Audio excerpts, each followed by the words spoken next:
Good evening, everybody, and welcome to Mad Realms Talking Skritt. I'm your host, Jim, and it's it. This is it. This is the last run. This is the Trenchcoat Elites. The medium armor elite specs are out. So we have the Specter, the Thief spec, the Untamed, the Ranger spec, and the Mechanist, the Engineer spec. That's going to be the majority of the show, despite the fact that there was a bunch of other news in the past 2 weeks since we did the last show. But we're mostly going to focus on the elite specs for now. So before we get into that, my Ranger specialist, you will hear her roaring, and then her pet roars, and then she roars, and then her pet roars. So say hello to Arlie. It's fun. We all do it together. Yay. Huzzah. And he is back from the shadows, out of the shadows and into the light. Our thief specialist of all time. Say hello to Age. Hello, everybody. Good to see y'all again. From outer space. Which technically works, because... It technically works because I've been playing a lot of Star Citizen lately. Oh, wait, it exists? Yeah, I'm playing the alpha a lot. Oh, it's the alpha, okay. Yeah, but it's pretty fun. I'm not gonna lie. Cool. But, you know, we're gonna get into the first elite spec. We're gonna go in order of, like, release, so Age, you're up. Oh. Specter. So we're talking about the Specter. The Thief Necro. Necro Thief. Thief stole Necro. I guess, yeah. All right, so just a small recap, I guess. So, we also know Specter spelt with ER instead of RE because I don't know why. But they are basically a change from the norm for Thief. They are caster type of spec, where you have wells and you have a shadow shroud, which is very akin to Necro's shroud. Your steal ability is replaced with a ability called Siphon, which allows you to tether to enemies or allies. And your siphoned ally target gets healed when you use shadow shroud abilities. And the spec is mainly condition damage and healing with barriers. Playing it is very different. I've said this before earlier in pre-show, but it's a different skill ceiling because single target healing is the main focus of this, and it is very interesting, and I think it is a little difficult, especially in World vs. World. But I do think it'll have its place. It is actually pretty good. There are some AoE healing elements to it. I think the Condi is really good. I think there's some traits here and there that could probably use work.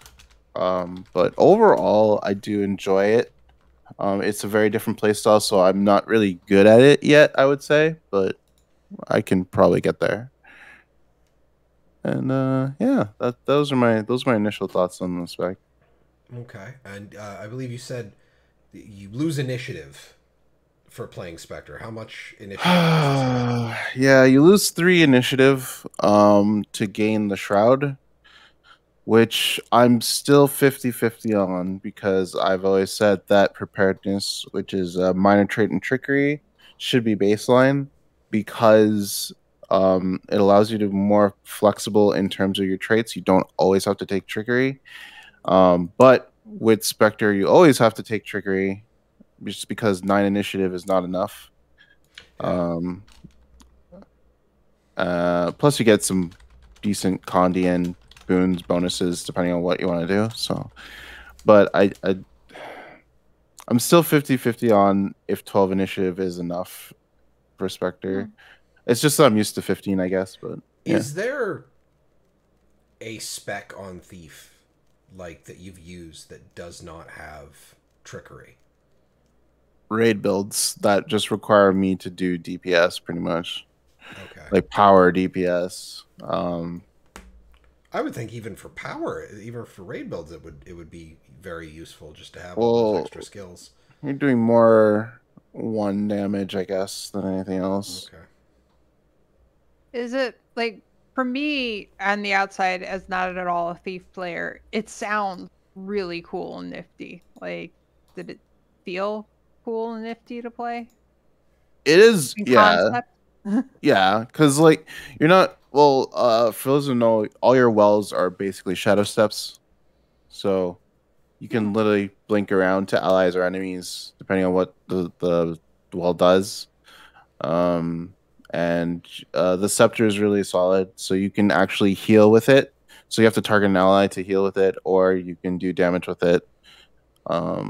So I think it is very versatile. I think the main issues are that there's no indicator on who you target with Siphon, so that when you go into Shadow Shroud, you don't necessarily know who you're going to target Oh. for your heals, which is kind Doesn't of it have important like a tether animation when you're as in a shroud? tether.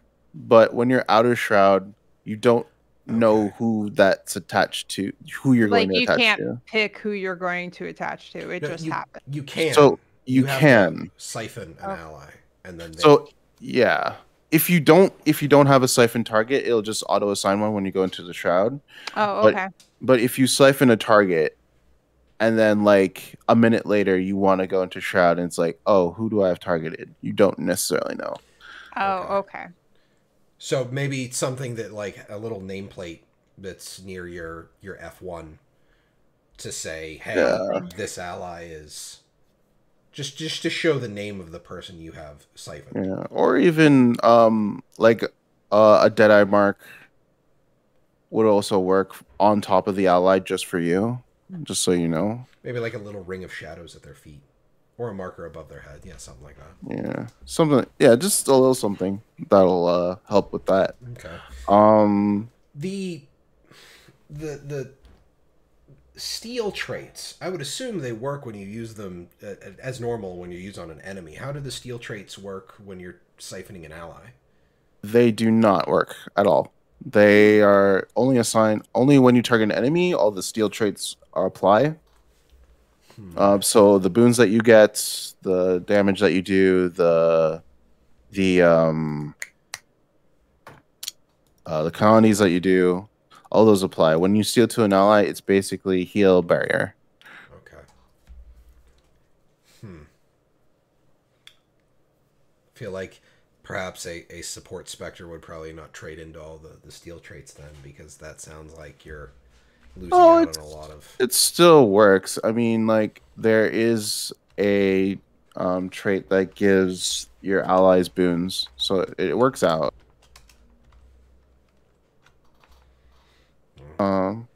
Yeah.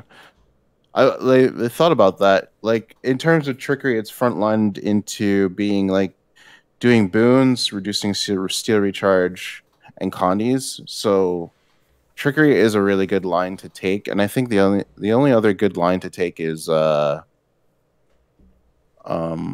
it's a toss up between um Shadow Arts and Deadly Arts, because Deadly Arts does gives you a bit more condi, but Shadow Arts gives you that healing advantage and some defensive utility. So Okay. take your pick. I suppose that's the difference you're thinking there is, am I going to be an offensive Spectre or a supportive Spectre? Yeah, So, most of the time you probably want to take Shadow Shroud though. okay. The one other thing that I saw a lot of people talking about with the alacrity on the first tick for the well traits. So I can't remember the name of the trait, but it's the 20% reduced cooldown on wells, and then the first tick of a well gives alacrity for 4 seconds with no boon duration. So is Yes. that like, is Spectre now capable of being the alacrity uptime for a raid? Yes. That's cool. If you spec into concentration, I think I went like 30 to 50% with concentration, and I got 7 seconds on alacrity per well. Wow. Okay. So it's very possible, because like I think 3 or 4 of your wells are like 20 seconds. And that's So baseline cooldown, not with the, because it'd be what, down to yeah. 16 with the 20% trait? Uh Yeah. there's no well trait for it. Yeah, I thought Oh, the alacrity on. but the alacrity is kind of like your reduced recharge, essentially. Huh. Huh. There's no. I thought there was reduced recharge on the wells. I'm gonna pop. I'm gonna go create a Specter. Yeah. Just Traversing dusk, heal allies in area around you. When you shadow step, gain shadow force for each ally in the radius. Wells grant alacrity on their initial impact. Huh. There's nothing actually reduces the wells just because you have alacrity. I think that's why they did that. Okay.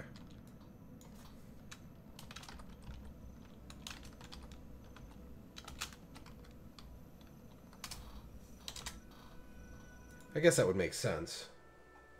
Which makes me wonder, I'm going to see if I can proc that and see what the cooldown of the well is immediately after the fact. Because you immediately see the reduced cooldown time on Alacrity. I will admit I have never actually played a spec that outputs Alacrity by myself. Okay, Mad King says needs to be quiet. Thank you. Yeah, I like Thorn, but not while we're doing a show. Yeah, you'll see your well tick down faster, obviously, when you use it. Okay. Stack more, stack the alacrity. But, yeah, no, it's fairly reasonable. I think you have to go all wells, though, to make it work, and just have enough concentration. Yeah, I could go... I didn't have to use the elite well, and I was capable of holding 100% with just casting it. So, which is fine. I like the wells as a concept. How do you think wells are going to fit here?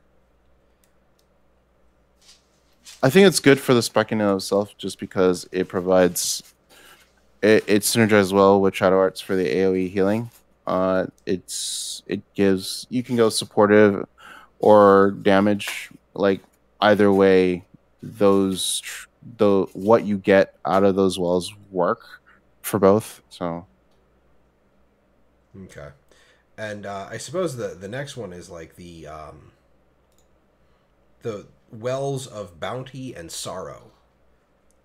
So they have a mechanic. Well of Bounty, it applies boons. Well of Sorrow applies condition. But Well of Bounty has a gigantic tooltip. Because it can apply every boon in the game. But it will only apply that boon if targets don't have it already. Yeah. And then much the same for Sorrow, but it only inflicts the... it inflicts poison, bleeding, and torment. And it will inflict torment on tick if poison, bleeding, and torment are already present. Oh. Yeah. So it stacks torment, but it will make sure that poison and bleeding are on the targets that are in it. Is that a mechanic that you think we'll be seeing on like a regular basis going forward with stuff? Oh, you just outside of Thief, you mean? Yeah. Because this is the first instance of that occurring, from what I understand. I think it depends. I think like single target healing and this is and like applying extra stuff if you don't have it are kind of fairly new. I think maybe not to the extent of like all the boons type of deal, but I think they wanted thieves to have kind of a spot in like instance content, because you wouldn't normally take a thief for this type like healing or boon stuff because other specs do it better. So just take those instead. But like I feel like this will be like a good alternative for those spots if someone wants to play a thief. Okay. I feel like it's in terms of like giving more boons if you don't have them. I don't know if it'll be a popular thing, but maybe like I think it depends on the circumstance. So for example, if you're on what's a good class? If you're on I can't think of any other class that wouldn't be able to do it as well. Like maybe Revenant, I guess. Because without Herald, you're not really doing a bunch of buffs outside of maybe Renegade. So maybe on Renegade, maybe on Revenant we could see something like that in the future, but I don't see why. It might. I think it just really depends on the circumstance. I'm not sure. Oh dear, the auto targeting is awful. For ally, like now, like I'm just running around with the scepter, and it's just like, oh, you mean you want to target this ally? No, I don't want to target anybody. This ally? No, nobody. Yeah, The auto target checkbox is even worse now. I was very skeptical about single target healing just because of the way the game is played, because I found it to be very, very difficult. Because like literally every healing has AoE healing for the most part. Like Druid, you have Ventari Revenant, you have any other class that does like healing. It's like a little AoE, even if it's like just a little minimal amount. Heal Firebrand, so, yeah. So, when I thought about like how single target healing could be utilized, so in terms of raids, it would just be one tether onto a target. For 2v2s in PvP, you would just tether onto like your ally. 3v3s, I think it could work too. I think in PvP it could work too because you're not full out 5v5ing for the most part. Oh god, that was hard. But yeah, I think the only place it's going to be extremely difficult is World versus World, just because you can't heal a Zerg. You just can't. Right. Not with single target healing at all. You're basically doing the well strat, if anything, or stealth strat. But yeah, I think like for the most part it can work in other places. I don't know open world PvE, like world bosses. I don't think single target healing's that great. I think you just tether onto whoever. Yeah. And then do your thing. But that's a good question from Emperor. Would you consider it less a dedicated healer or DPSer with healing capabilities as compared to other classes in strikes and raids?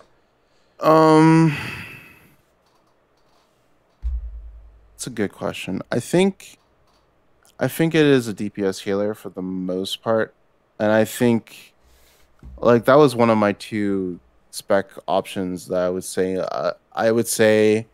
Because I assumed that it was going to do condition damage, and I went along with saying like it'd be cool if we got like a damage healer for Thief.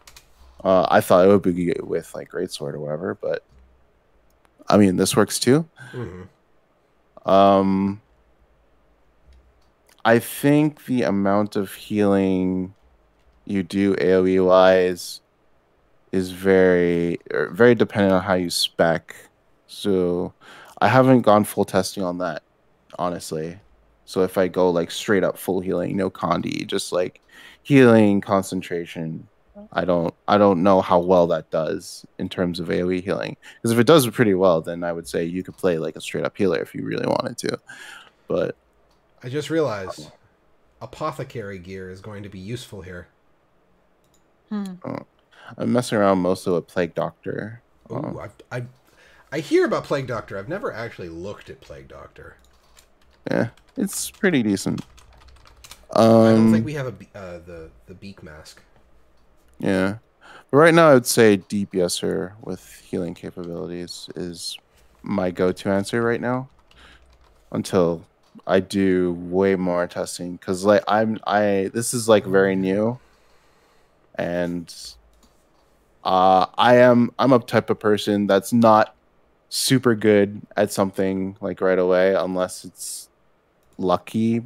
I have to like put in the work and the effort to actually get good at something. So So, what's your thoughts? Final bit here. Like, what's your thoughts? Well, actually, I have one more question on this. What are your thoughts on the Scepter? It's really good. Condi wise and healing wise, I think it's okay. I think the third skills, whether you put offhand dagger or pistol, I think both are pretty solid. And they complement each other fairly well. So yeah, pretty good. Isn't there one that does like quickness on like a beam? I think, is that the pistol one? I thought it was the pistol one. Oh, it's, yeah. So you can Pistol. Okay. you can target an ally. And the second part grants. Oh, it has a flip over. Okay. Oh, I'd give this person 18 seconds of quickness. Wow. I'm sorry. What? That's a little ridiculous. Yeah, full beam gives 18 seconds of quickness with 50% boon duration. Wow. Okay. That's nuts. Yeah, that's pretty bonkers. That's I guess we're probably going to see Specter or Scepter pistol in 2v2s. Yeah, I think my ally now has all of that. Yeah, I think pistol's better for healing. That and if I recall correctly, the beam is a beam attack, so it's all of the allies between you and the target get those buffs.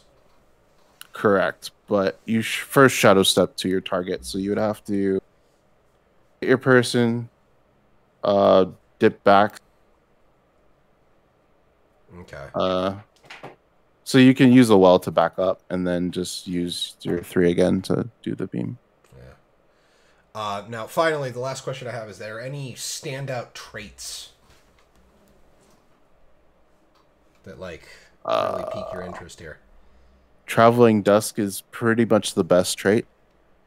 That is. That's the well trait, traversing. That's Dusk. the well alacrity one, because Okay. that gives thieves a fighting chance to be in raids. Okay. And I think Second Opinion is also good, just because it allows you to basically do Condi damage and healing. So a portion of your Condi damage is converted to healing power, and you gain extra healing power, and you gain more if you have a scepter. So 120 healing power and 7% Condi damage goes to healing power.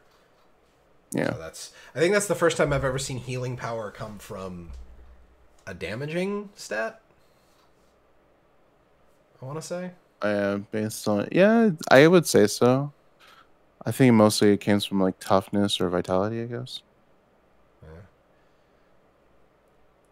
I rather like a lot of the Shadow Force generation. Torment, giving you 0.5% of Shroud whenever you inflict a stack of Torment. Yeah, I think more in a competitive sense, I think it's I haven't played PvP with Specter yet, but it could be. I had a hard time getting a lot of Shadow Force in World vs. World, so I don't know if that needs to take a look at, but otherwise, pretty good. I'm looking at the second tier, and I don't know.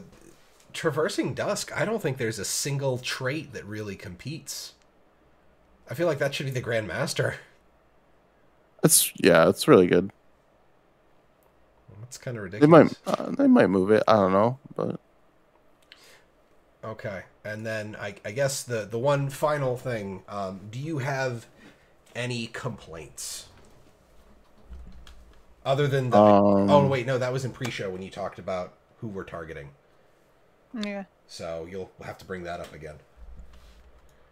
Who we're targeting, as like in when you go into Shroud and it's been a while since you siphoned someone. Yeah, so if you there needs to be some sort of marker to identify who your siphon target is when you haven't gone into Shadow Shroud and auto-assigned that target. And even then, they should have a marker above that person so that you know who's going to be tethered to you.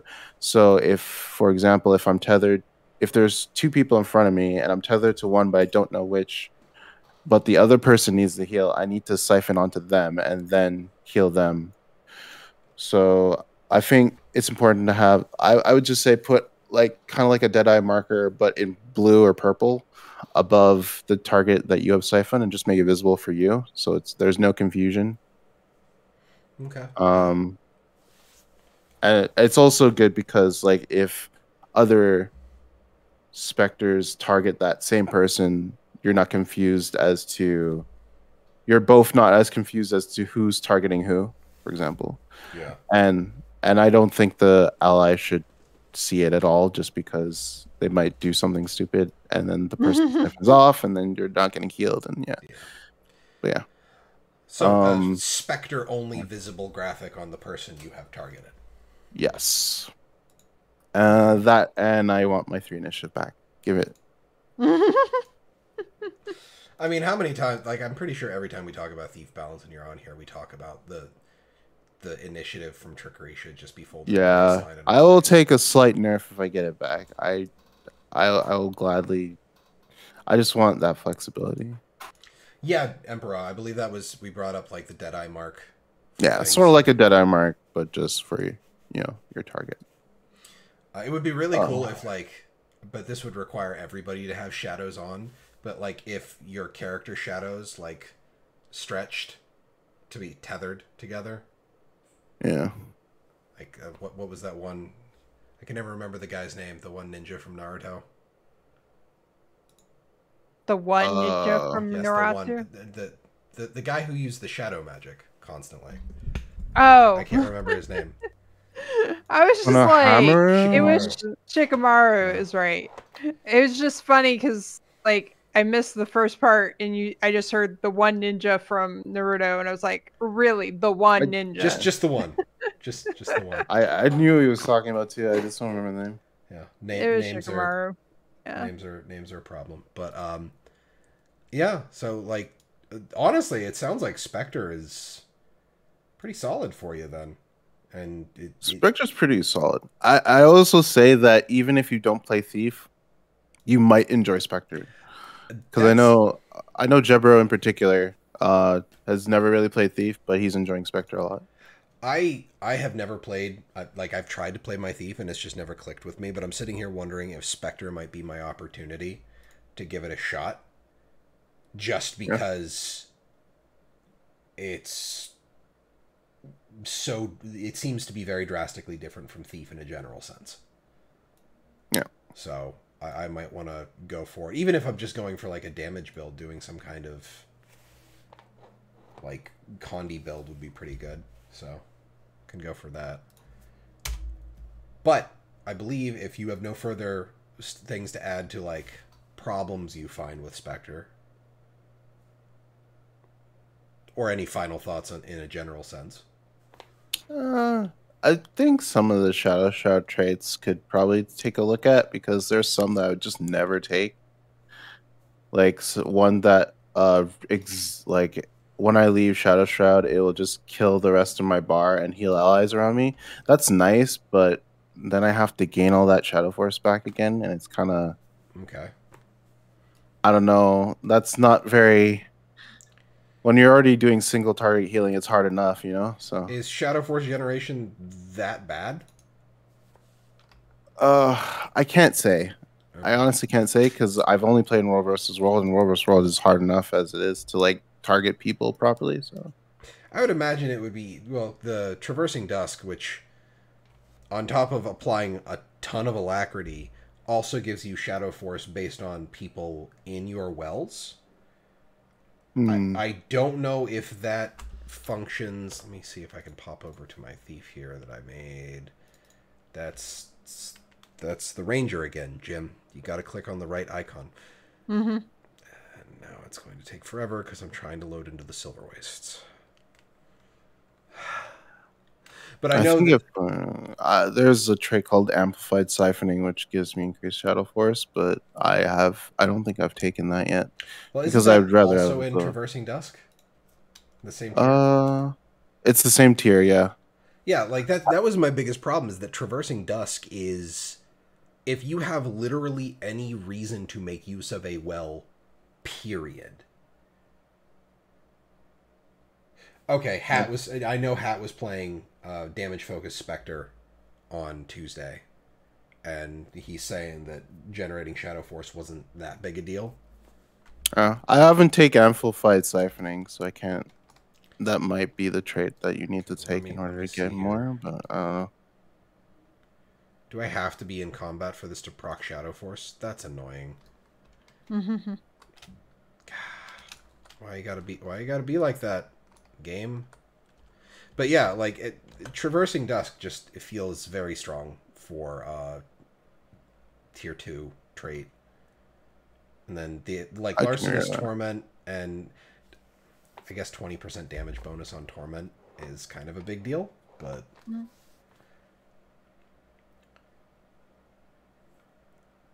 yeah, I don't know. Like, I look at a lot of the traits, and it feels like some of them you might not have an opportunity to, like, choose against. What up, Nate? Anyway. Yeah. But if you've got no further stuff there, we can move on to the Untamed, and the reason why we started the show late. So Arlie could be here to talk about it. Yay! So, Arlie. You have previously said that you have not felt any kind of connection to either of the current Ranger Elite specs. Yes, both Soul Beast and Druid were not at all of interest to me. Okay, whatsoever. So what do you think of the Untamed? I like it. Gasp! It was really cool. Hey, Mikey. That's a really old cereal commercial reference for those of you who are curious. But please, go on, Arlie. Tell us what you like about the Untamed. Well, so for me, like, with Soul Beast, part of the thing was you got rid of the pet, at least for a while, which part of the reason why I play a Druid or a Ranger is to have a pet. So I didn't like that aspect. And the Druid is very, like, healing focused, and it didn't really seem to have much to do with your pet, so that also wasn't a draw for me. This is very much about, like, maintaining balance between what your pet does and what you do, and, like, focuses on the interplay between the two a lot, which I really liked. And I really, really liked the new abilities that the pet gets when they're untamed.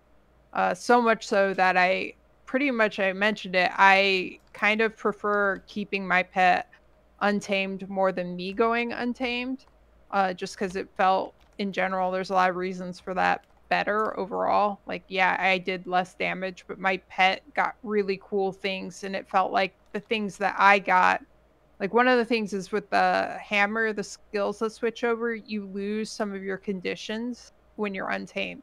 The hammer puts on when it's not untamed, which is a little weird to me.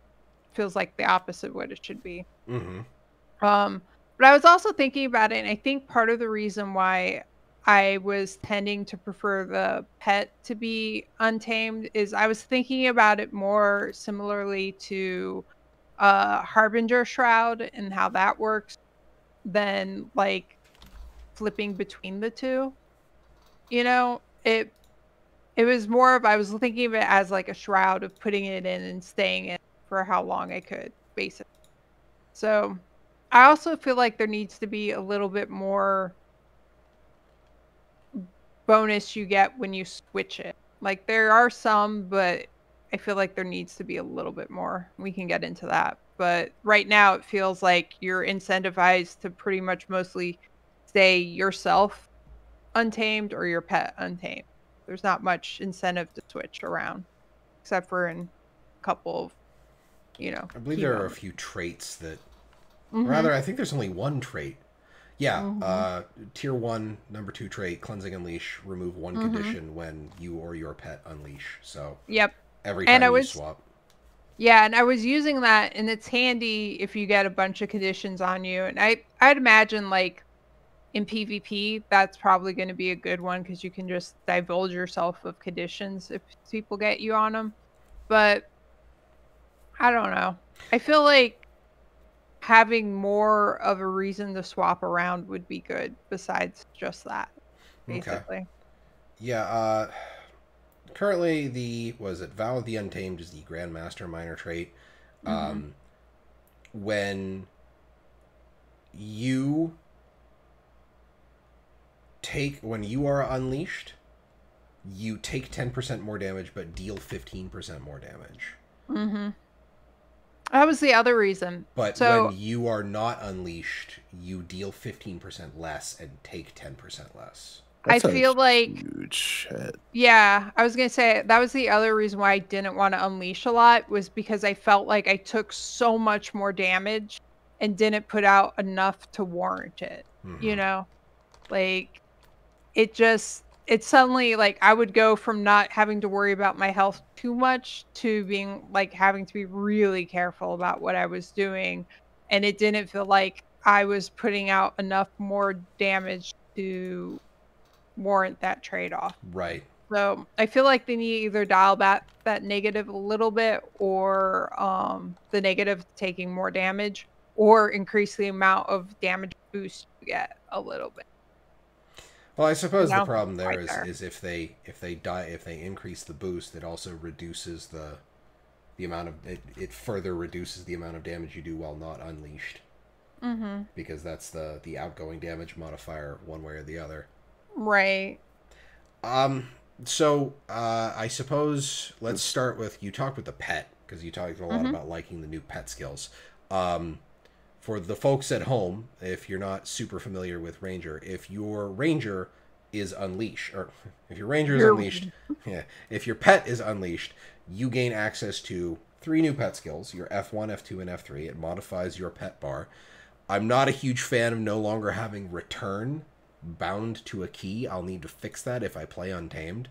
Your F1 is Venomous Outburst, which is poison and vulnerability and a blink from 900 range for your pet. So you no longer have to wait for your pet to get to the target. You press F1 and your pet is at the target. Yep. Which is awesome.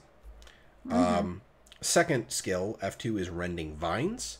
Your pet strikes nearby enemies with vines, removing boons and slowing. So it's 3 boons ripped. I believe you can trait that to be 3 boons corrupted with one of them, and then a slow. And then I'm actually traded that way, and the tooltip does update to boons converted to conditions 3. Oh, that's cool. Even has the blue text. Yeah, that's nice. Yep. And then the final skill, Enveloping Haze, is it's projectile hate. It's a poison field. It's an honest to God poison field. It applies chill, and it blocks missiles for 5 seconds around your pet. Yep. I think the other reason why I liked having the pet unleashed is I landed very quickly on using Wilderness, Survival, Beast Mastery, and the Untamed traits lines. And Wilderness Survival is good because not only do you get the better vitality from the Untamed, but you can trade into getting increased vitality, and you get expertise based on your vitality. So you're increasing your vitality from 2 sources, and then also increasing your expertise. And then it also has something that when you're above a threshold, and your pet health is above a threshold, which is 75%, your pet strikes inflict poison in addition to what it does when it's untamed. Refined toxins, Yeah, those playing together, it just felt like a really, really solid synergy. That was a lot of fun. Okay. Now, the one thing I did notice, and this was in pre-show before, I think this was before you even logged on,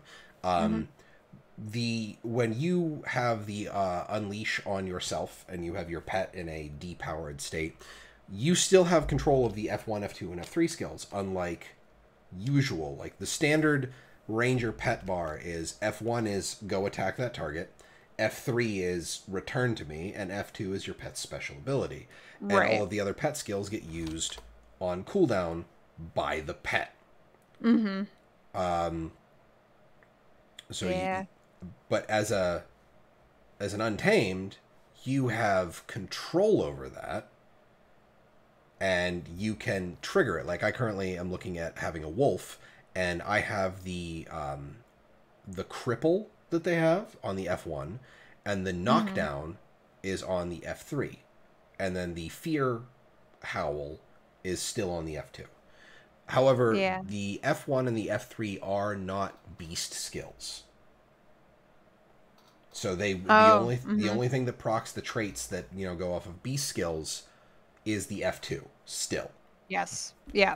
Which makes sense. Right. And now I don't know if they'll want to change that, because a lot of the beast skills have, like, the traits that give you, like, do X on beast skill have a lot of internal cooldown stuff. So I don't know if they are really super worried about that. But the one thing I did notice is that when the pet is unleashed, none of those skills have the fact that they are a beast skill highlighted. So I am not entirely certain that... Let's see here. Beast abilities inflict weakness on those struck. So I'm going to run out of the packed encampment here. So that's the... there's a trait that you inflict weakness whenever you hit an enemy with a beast skill. I'm going to tell him to go F1 that. Nope, it doesn't do that. F2. Nope. None of those skills do anything. That's strange. Okay. So yeah, the unleash does not... unleash skills don't count as beast skills, even the F2. Okay. That would be a problem. But yeah. Okay, so you were saying you were really enjoying, like, the like moving the power around for the moments. How do you feel about Hammer? I like Hammer a lot. It's a lot of fun to use. The different skills make sense. They work well together. They're pretty much all melee skills, which is fine. I don't know. It just felt really good to use. Satisfying. Okay. Unlike, you know, Catalyst, where it didn't seem to know what it wanted to be. Yeah. The half range, half melee certainly did make things a little weird there. With Hammer, how do you feel about the unleash flip over, not flip over? So what's weird with me on that one is, here, let me get back to a safe spot. What I thought was odd was that when you're not unleashed on Hammer, so when you're not unleashed, the number 2 applies a cripple, but as soon as you go unleashed, it no longer applies a cripple or any other debuff. Right. The 3 does gain blindness in unleashed, which it doesn't have normally. But again, the 4 has immobilize, weakness, and vulnerability when it's not unleashed. And then when you go to unleashed, it loses all of that. Right. So that just felt weird to me. Well, I think the big point they have there is, like, with the 2, it's all against like damage multipliers, because I think the 2 is a 20% damage increase to disabled enemies, and then the 4 gets that 20% damage bonus for disabled, and it also gets an additional 2% damage per condition on the target. Yeah, I think the problem is more of a theming kind of issue. Okay. Because when you go into Untamed, you get that green, like, effect on you, which very much kind of reads like as poison or gas or some kind of, like, you know, toxin corrosive type snot thing. No. I don't know why you guys keep saying snot. It's not snot. It's gaseous. It looks when is your snotty. snot gaseous? Oh my god. Well, that's the other thing. So, like, you do get that thing like something's crawling all over you on the Ranger, but you don't have that on your pet. Your pet never gets that. It just gets the aura of the green, which is a little weird. But so what I'm saying is when you're Untamed, it looks like you should be putting off more conditions to me. So the fact that you are putting off less is just counterintuitive. I get that. Yeah. I think it's just a theming mismatch there. And I'm not really sure what they were going for with that green aura. Like, I like that there's an effect so you can look at you or your pet easily and just be like, tell which one is untamed. Only but while I'm you're not in sure combat, what though. they were going for that. Well, yes. But like, well, actually, even out of combat, the pet just keeps the gaseous thing on him the whole time. Mm-hmm. So, but I don't know. I understand that a lot of people have problems with that effect. I hope they refine it a bit so it looks better. Yeah. But also, like, I think the theming is off of what you're doing as Untamed than when you're not, basically. Okay. Counterintuitive. So you feel like it, like with all the theming, it should be doing like melee Condi Bruiser? Mm-hmm. Okay. Yeah. That's what it feels. I almost want to say, like, I do like the hammer, but I haven't had the chance to mess around with it, but I want to compare. I almost feel like I might feel better about being Untamed using my normal weapon set of sword and warhorn than the hammer, because okay, sure, I'll take more damage, but I also have more mobility to counteract some of the me taking more damage thing. Okay. I mean, even with Greatsword, you have the block on it, so there's no defensive capabilities on the hammer other than the CC you have available on the standard version of it, rather than the Unleashed. Yeah. Okay. And yeah, Tavik, if they were going for Jade, they got the exact wrong shade of green for that, because it is not at all in any way Jade-ish. Like, I think we mentioned that a little bit, Emperor. You can still I guess you're still manually telling your pet to attack with the F1. You're just telling it to attack with a skill, and then it attacks. Yeah. The return command is unbound when you take Untamed. Yeah. Because F4 is pet swap, and then F1 through F3 are abilities, and then F5 is the Unleash swap. Which in PvE, it's not too much of a big deal, but I mostly do world versus world with my ranger, and not having the return to me bound in world versus world can be a real issue. Yes. So, and yeah, I'm a little. I have regularly set my pet to harry a thief in PvP. Just to keep them in combat, to keep them from getting away. That is a great use. And the number of times that I have been like, okay, you can be done now. Come back to me, pet. Especially if like they're starting to be like, oh, the pet is after me. I should kill the pet. I'm like, okay, get back over here. Yes, we were discussing Age's dislike of smoke scales in the pre-show. It's not even a thief thing. No one likes smoke scales. I don't like dealing with smoke scales either. Be they ranger pets or standard Heart of Thorns enemies. Like smoke scales are annoying to deal with in a general sense. So you're cool with the hammer. I get your complaints about it. What do you think about the cantrips? The cantrips are really cool. Like, first of all, I had a ton of fun using Perilous Gift. Like, I could see how it could be a negative if you use it as a bad, what? It's pretty... Okay, so, for anybody who's not terribly, up on the, where is it? Mutate. Where the hell? Perilous Gift is the elite? It's the heal. Oh, it's the heal. Okay, so Perilous Gift, the heal skill. While active, you cannot die and cannot swap pets. When the cantrip ends, drain health from your pet based on a percentage of its current health. The Perilous Gift buff lasts for 3 seconds. Yep. It's not that long. It's pretty short. And it's a 30-second cooldown. If you cooldown. use it right, yeah.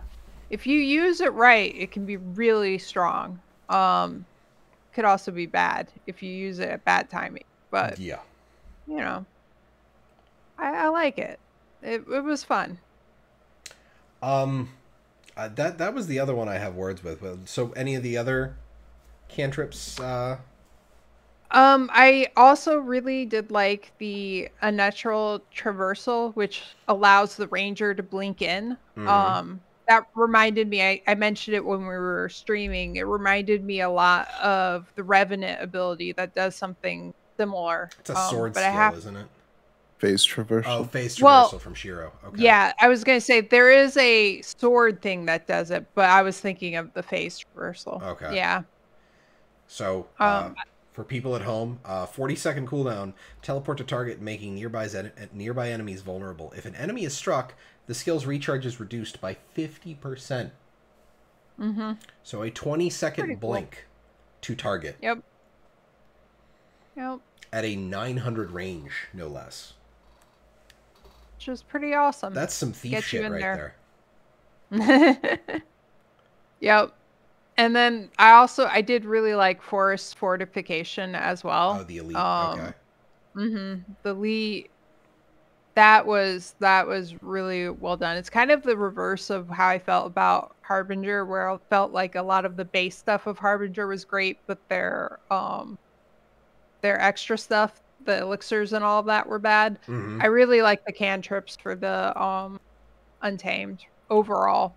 The exploding spores and the mutate conditions were okay, but I liked the unnatural traversal and the forest fortification a lot. Forest fortification is going to be kind of crazy in WW. Oh, I can imagine, yeah. 90-second cooldown, 1-second cast, 10 stacks of stability for 12 seconds, 12 seconds of resistance, and 12 seconds of resolution. Unique buff for 10 seconds. Forest fortification, reduce incoming damage by 50%. Striking an enemy reduces the recharge of forest fortification, and it's 1 second per hit. Mm-hmm. So in a target-rich environment, you could conceivably have a very short cooldown, or possibly, if you can somehow land hits on 80 things, you could have almost 100% uptime on this. Yeah, well, and that's the thing, especially with the map, especially with the hammer. Everything has a cap on number of targets that it will hit. Most of it is 5. The first 2 on the hammers 3. Mm-hmm. Yeah, the hammer strike, hammer slam are 3, but most things are 5. So you're only going to be able to get so crazy with it, right? You know, but it's still, I like it. I think it's pretty solid. I wonder if that striking an enemy, I wonder if your pet hits count. I don't know. I don't think so. But I didn't really test that. Zek, you would be able to combo the Hammer 5, the Thump, the 2-second knockdown with the Unnatural Traversal. Because, like other Shadow Steps, it has no cooldown, or it has no cast time. So it is a 900 range blink, so you can start casting your Hammer Thump and then blink to somebody and boop them. Which I believe when you're unleashed, it's a longer knock. No, it just does a crazy amount of damage and gives you might and fury per target hit. Yeah. But still, I mean, you either have a big knockdown or a big burst of damage on a Shadow Step. Mm-hmm. And then Arlie brought up the one thing I think is really cool is mutate conditions. 30-second cooldown, convert all conditions into vulnerability. So you take every condition you have and turn each one into a stack of vulnerability. And then, we were talking earlier about the trait, the whack-a-mole combo. That's a good one, Zek. I like that. Cleansing Unleash is when you unleash, you clear one condition. So mutate conditions, unleash. You have a full Condi cleanse. Yeah. Which is pretty cool. I really don't like the exploding spores. Really? I don't like them. No. What do you like about them? I think the knockdown shouldn't be on it. Because... Well, yeah, it cripples and knocks you down. Well, it only knocks down if an enemy is hit by all of the spores, which means you literally have to be standing inside the target. Because the overlap area is literally where your character is standing. Right. Okay. So... It's not a reliable knockdown, honestly. Yeah. And it's not even, like, reliable as in I need to have some small amount of skill and then I can land it. It's just not... It's not reliable. So I honestly think they should get rid of it and give it more power in some other way, shape, or form. That makes sense. Like, I would honestly say if you hit with 2 spores, like, maybe they could push the ring out a little bit from the character and get rid of the overlap in the center. Like, if you get hit with 2 spores, it does a secondary effect or something. And the skill, yes. The skill is very not great. But I'm not a huge fan of that. But the one that I am a huge fan of that I will use in PvP if I decide to take this spec into PvP is Nature's Binding. Possible to hit in PvP with the right setup? I mean, maybe, but you're looking at... What I was going to say about that was there's a delay between when you put it down and when it goes off, which gives, as long as somebody has any kind of dodge, they'll get out of it. Dodge, like, condition cleanse, a blink. Like, they'll take the hit, but then it's just like, oh, I'll use my stun break. Oh, I'll use, what's the mesmer buff that makes them undamageable? Their invuln shatter, yeah. Yeah, the invuln shatter. I can't remember the status effect. Distortion. Thank you, Emperor. So it's just like it's cool on paper, but yeah, Rangers need immobilize. Yeah. Well, I mean, considering Untamed is kind of a lot about CC. I don't see it as a problem. I just don't think this is a great skill for it. But I'm going to use Nature's Binding, which is a point-blank AoE that it does no damage, but it effectively applies... So how much do y'all hate the getting hit with the Dragon Hunter Longbow 5 cages? Because that's what this does on a 35-second cooldown. So somebody just walks up and is just like, now you're stuck. Seems good. I love it. It seems great. Like, I can just see somebody chasing me in PvP, and I'm just like, stop it. Now, I wonder, because I know if I blink out of... If I shadow step out of a Dragon Hunter cage, it knocks me down, I think. Even if I get the blink out. The Elite, yeah. The Elite, you're if you get hit by the Dragon Hunter Elite, you're trapped in there for like 2-3 seconds. Yeah. But I don't know about the longbow skill. I'd have to check it. But I mean, if you're up against somebody who has a blink, you can force them to burn the cooldown. And it's a 35-second cooldown on the skill, so I don't think it's too bad. But so you talked about the cantrips, traits. How do you feel about the traits? I feel like in general they're good. There's plenty of options of like what you want to do and what you want to focus on that I felt were good. What I didn't, let me re-find it. There was one that I was like, this is just a bad choice. Why would you pick it? Oh,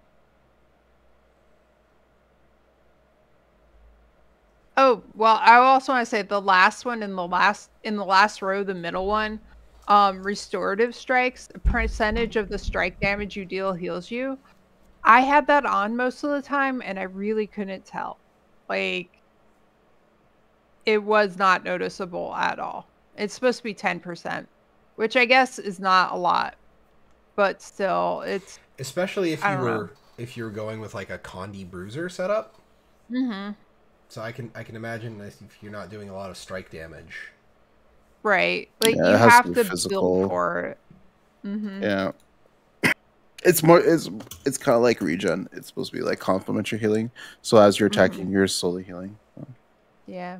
Oh, also there is a fervent force, which disabling a foe reduces the cooldown of all your equipped skills, which is nice because as I mentioned before, there's a lot of different ways in which you could do that in this. So there's synergy there.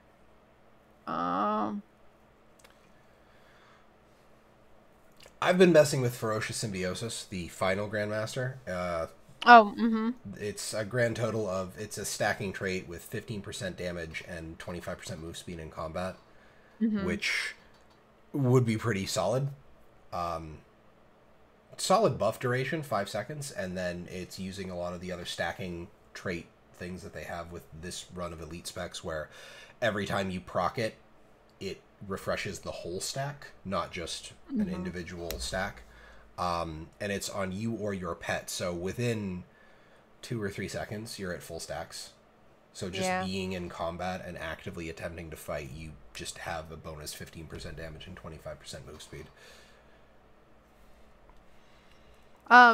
It was the first row that I was a little kind of weird on.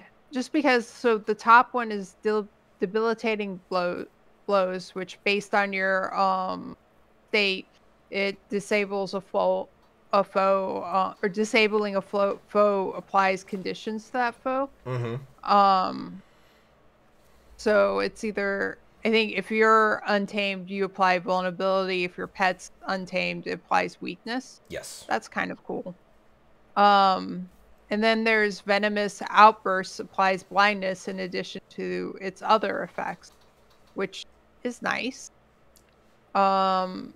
But the middle one is the one that removes conditions, which that one is the one I said that is, it's really nice and gives you a reason to switch in very specific moments.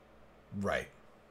I feel like it mostly would be useful in PvP, but not anywhere else, probably. I don't know.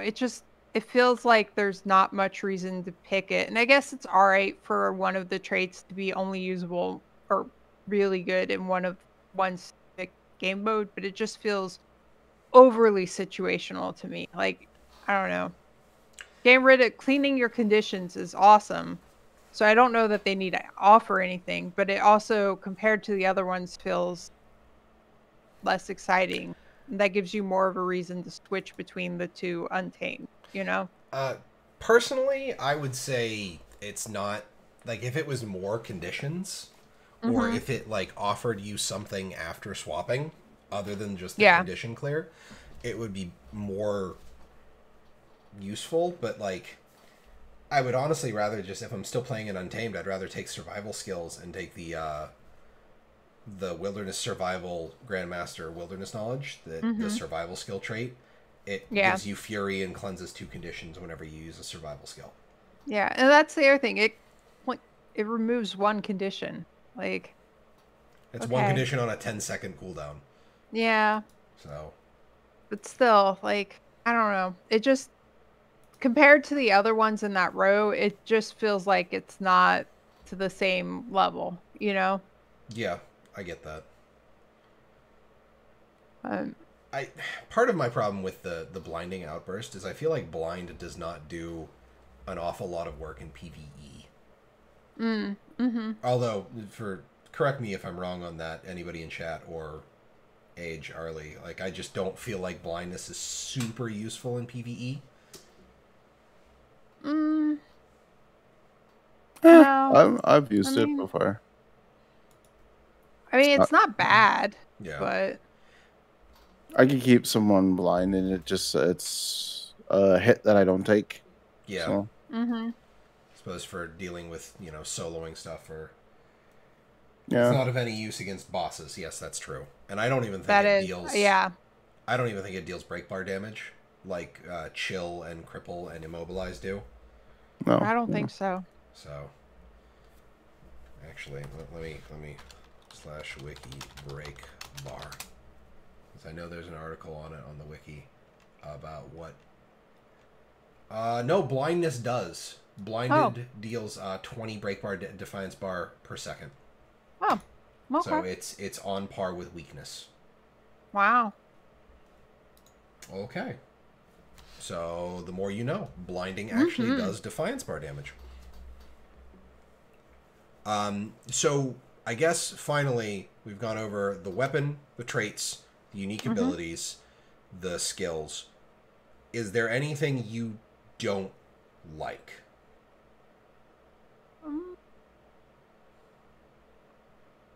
I mean, I feel pretty good about it. Overall, it obviously needs some tuning, which would be shocking if it was like, yep, go print it. It's good. That would be weird. Yeah. But like, I think the thematics of it needs a little tweaking. Like I said, the Untamed thing you get on you, I like it. I know a lot of people don't like it, but what I don't like about it is it muddies up what the theming of the elite spec is supposed to be to me. Because to me, it reads as more condition based, but it doesn't necessarily lend itself to that as much as you would think. Yeah, I mean, looking at it, it's very green. It's got like the poison gas looking thing coming off of you for the unleash. My wife is not a huge fan of the texture. Yeah. The scrolling texture on you, because it very much does look like snot. Yeah, that's the part that I could say we could get rid of completely and just keep the other part, because it's also weird to me that you get the texture on you, but your pet doesn't. Yeah. Like, I want to say it should be both or neither. The pet not getting it might be just a weird texture application issue, but I'm not sure. Yeah. Yeah. Excuse me. That, and I believe one of the other complaints I've heard is specifically about the hammer with the unleash. The lack of other weapon abilities not changing. Yeah. Which, I don't know. I am okay with the other weapon abilities not changing, just because you can get other bonuses from it. Like, for me, the main thing that the Untamed is missing when you have a hammer is you lose a lot of mobility you get from some of the other weapons, extra dodge ability and whatnot. And I feel like getting those back makes being Untamed even more appealing, because sure, you're going to take more damage, but you have more ways to avoid the damage. Right. Whereas when you're using hammer, taking that much more damage feels much more detrimental. Yeah. So I believe the one thing Cal said on stream when they were talking about it is they didn't want to give the unleash abilities to the other weapons, if only to avoid power creeping issues.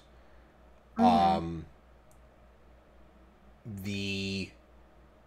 believe that the thought there was that they might do something similar to ambush skills for thieves and mirages, where your one skill changes for the first hit after you unleash. Right. So that could be something cool. Interesting to see. Yeah.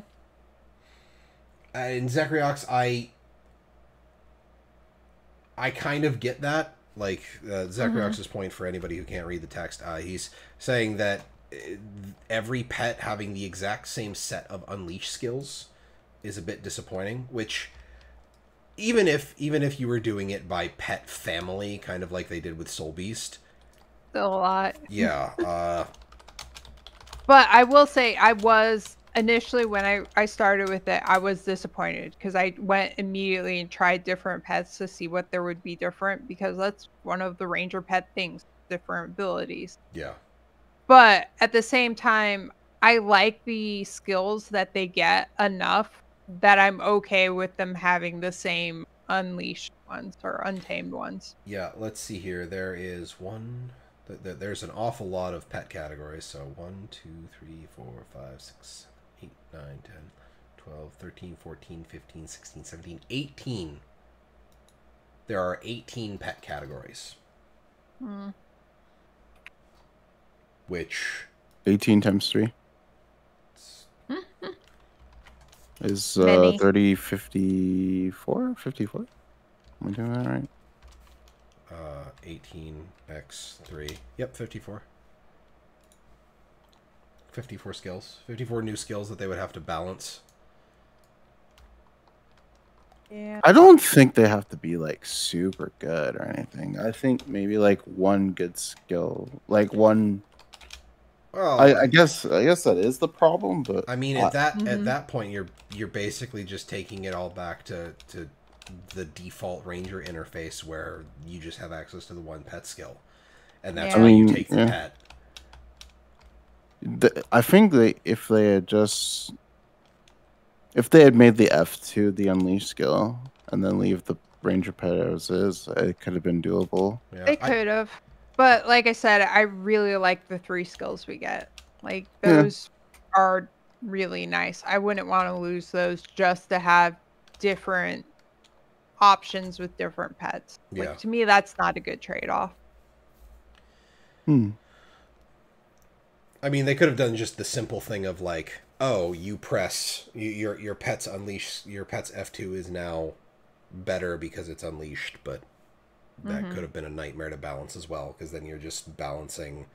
That's per individual pet, because that's the within families skills are different. Like canine, I have a wolf right now, and the F2 is it's always a howl. But for the wolf, it's a fear. For the Crichton Drakehound, it's an immobilize.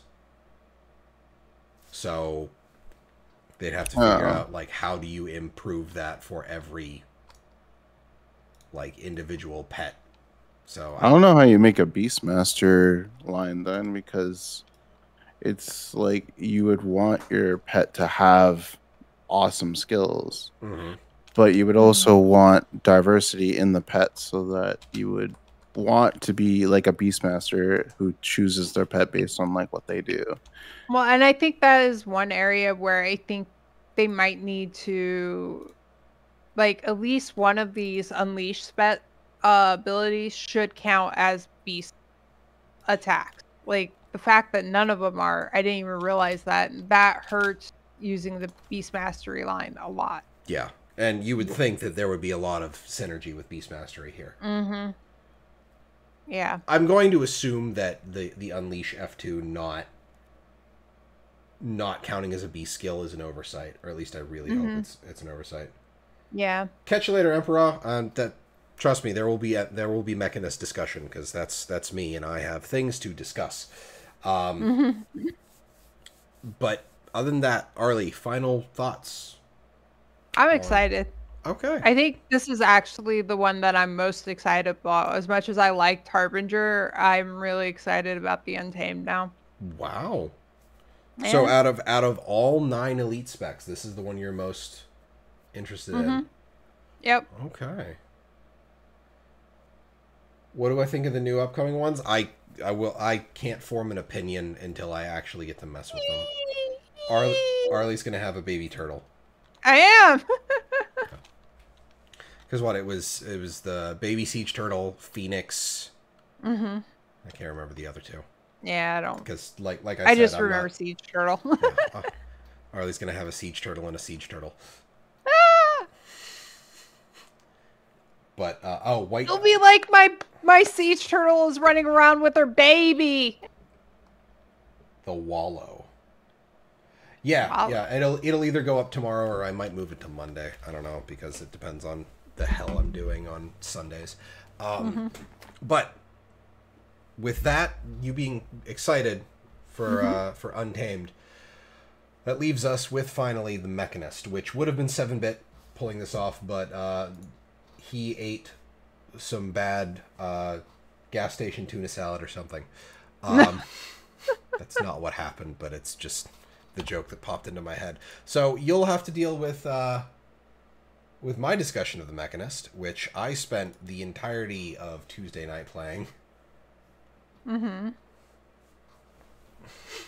Hey, dude, I understand having that kind of issue, and it just drains you. So don't worry about it. We can reprise this later. I swear. I promise you'll get to gush about Mechanist on stream at some point. So the Mechanist, main hand mace, pet summon. You lose your tool belt skills, and signets. So you get to be very passive if you desperately want to be very passive on the Mechanist. I'm going to start with the least exciting thing to me, the mace, which could be incredibly good for a support build on the Mechanist. The first skill, or the auto attack chain, is solid damage and confusion application on hits 2 and 3. The third hit applies barrier to yourself, your mech, and then in an AoE around you. 5 target cap on the barrier. You technically can double dip on this because you and your mech get barrier and then the AoE barrier application happens. That was kind of nice because with 0 healing power on this build, it's 453 barrier. So 900 barrier every time the auto attack chain finishes was really great. The second skill, Energized Slam, it is a 410 range leap. It is a leap finisher. It applies 5 stacks of Vuln to up to 5 targets, and it applies Vigor to allies. So 5 targets for Vigor, 5 targets with 5 stacks of Vuln, leap. Decent use. Third skill is Rocket Fist Prototype. It is a 600 range 1-second stun that applies 5 seconds of burn, and it is a physical projectile finisher. All in all, the mace is useful. I didn't use it all that much because my first love on Engineer is Flamethrower, so I was just running around with a Flamethrower constantly.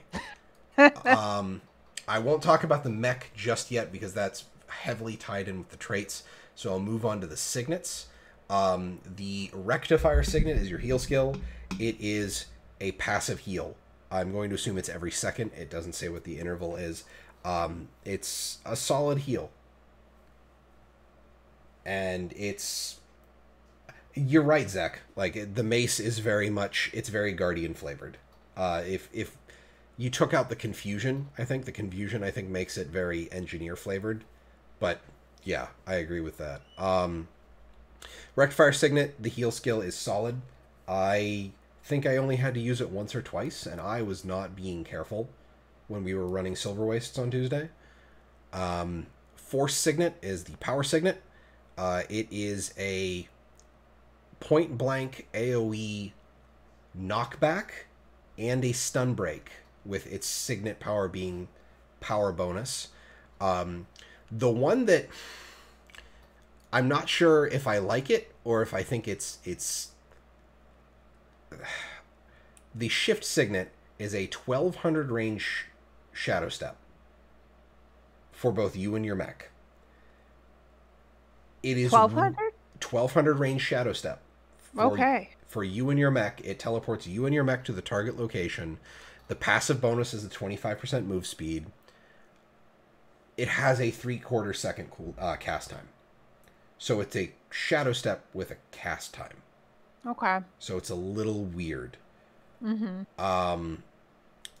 I'm not sure how much I like it, but it's a 1200 range Shadow Step. So here and there.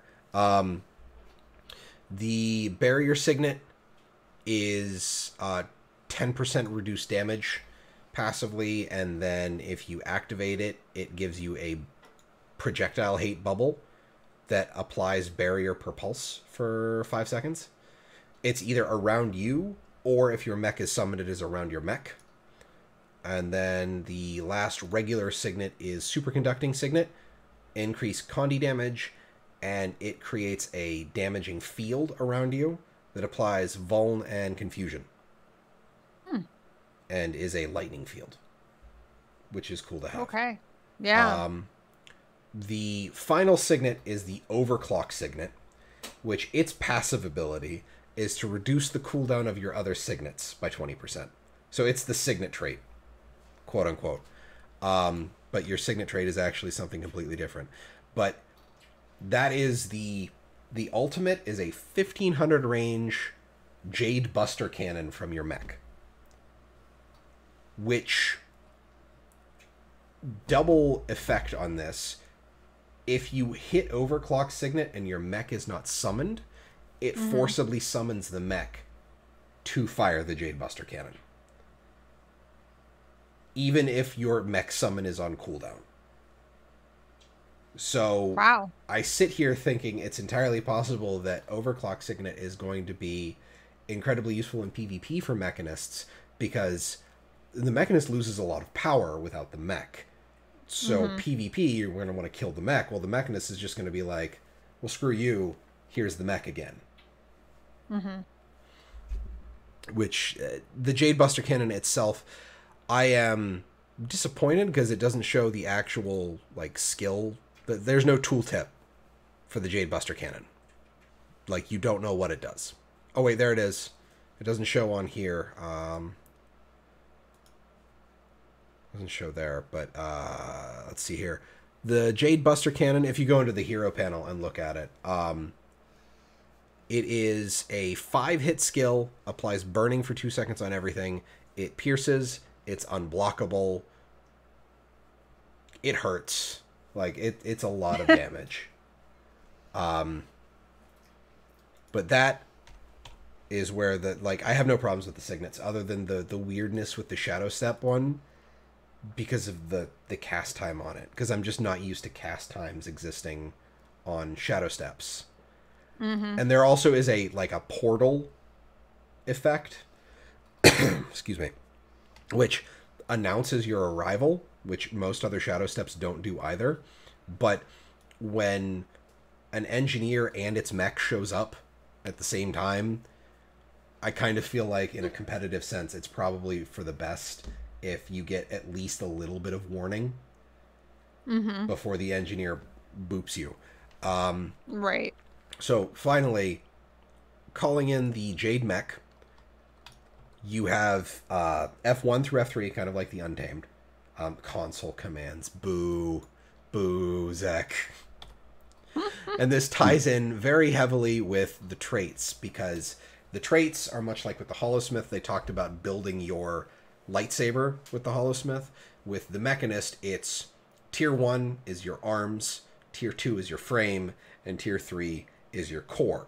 Sadly, only the arms change with the traits. The other two don't, and it would have been really cool to see different mech designs with the Tier 2 and 3 trait lines.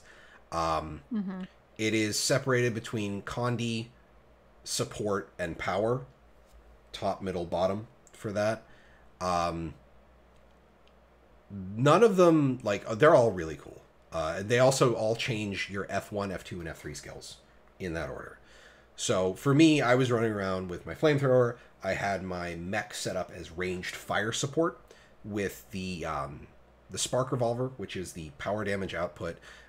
Your mech, or the Jade cannons, your mech gets vulnerability on auto attack and gets a ranged attack.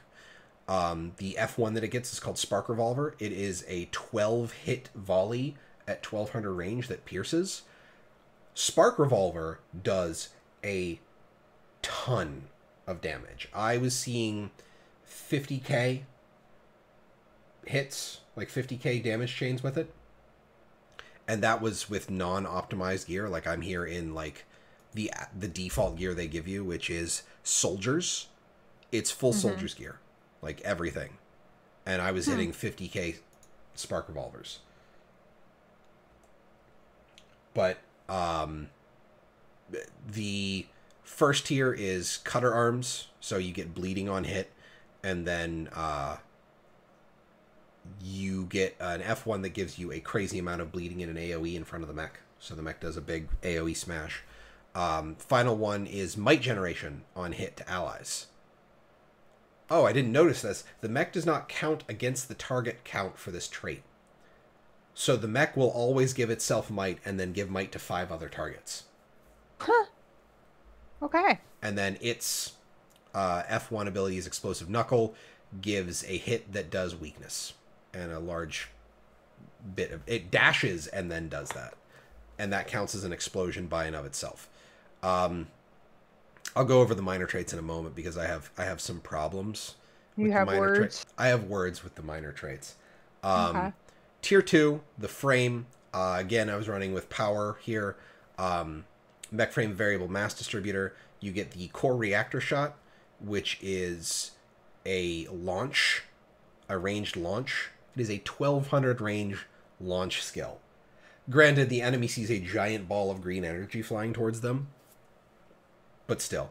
The other thing that's really cool, and this is in some of the minor traits, but your mech, all of the mech stats are based on your stats.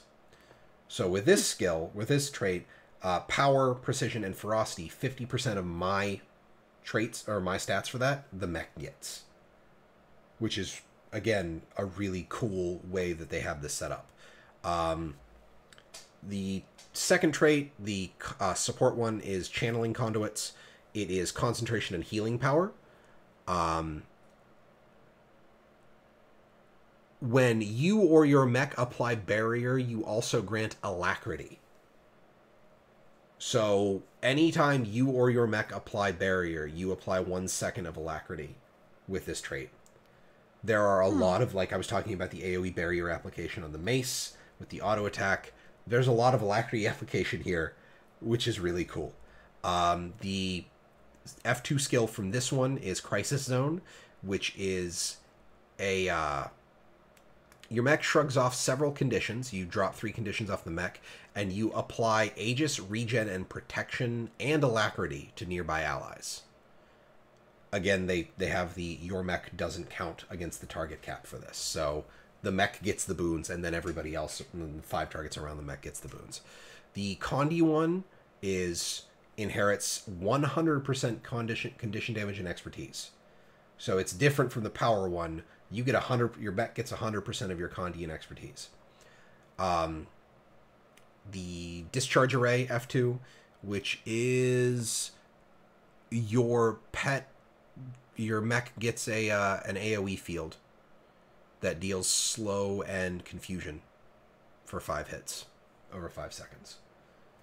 So lots of like your Condi application on Mechanist, you're gonna have a lot of Condis to apply. And then the Grandmaster tier is really big. And this is where I diverged from my usual pick of like the full bottom line for power.